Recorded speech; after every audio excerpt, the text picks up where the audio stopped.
Es war seit vielen Jahren der große Wunsch des Ehemanns von Daniela Katzenberger, 36, einmal an dem beliebten RTL-Reality-TV-Format teilzunehmen.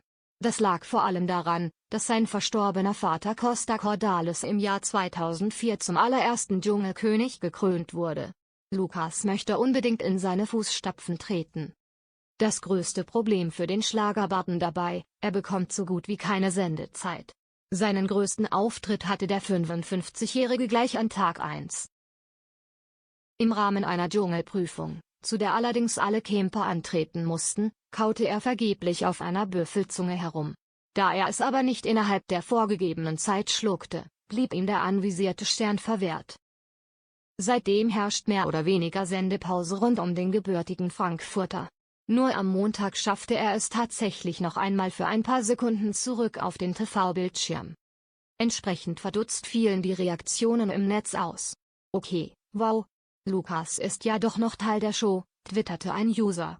Und weiter: „Wahnsinn. Die Schnarchnase Cordalis kann sprechen, ich breche ab.“ Grund für das Kurzcomeback war natürlich ein Beef unter den Busch-Bewohnern. Giolina Mennen, 30, ging das respektlose Schlafverhalten mancher Showteilnehmer gehörig gegen den Strich. Lukas widersprach und verschwand anschließend wieder chamäleonartig in der Lagerfeuerkulisse. Ohne Beef wäre er einfach immer noch unsichtbar, so die vorherrschende Meinung auf Twitter. Auch Oliver Pocher zweifelt am Einsatzwillen des vormals heißen Thronanwärters. Der ist ja auch so nicht der Entertainer-Geste.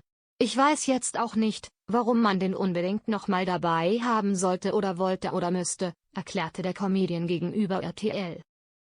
Ergänzend fügte er hinzu: „Vielleicht kommt ja noch irgendwas, aber ich glaube, der sitzt da einfach nur seine Zeit ab.“ Der Ehemann von Amira Pocher, 30, glaubt inzwischen nicht mehr daran, dass Lukas im Camp noch irgendetwas privat Spannendes erzählt. Somit steht für den Moderator schon zu Beginn der ersten Woche fest: er ist keiner, der um den Titel mitkämpft. Am Ende entscheidet allerdings wie gewohnt das Publikum.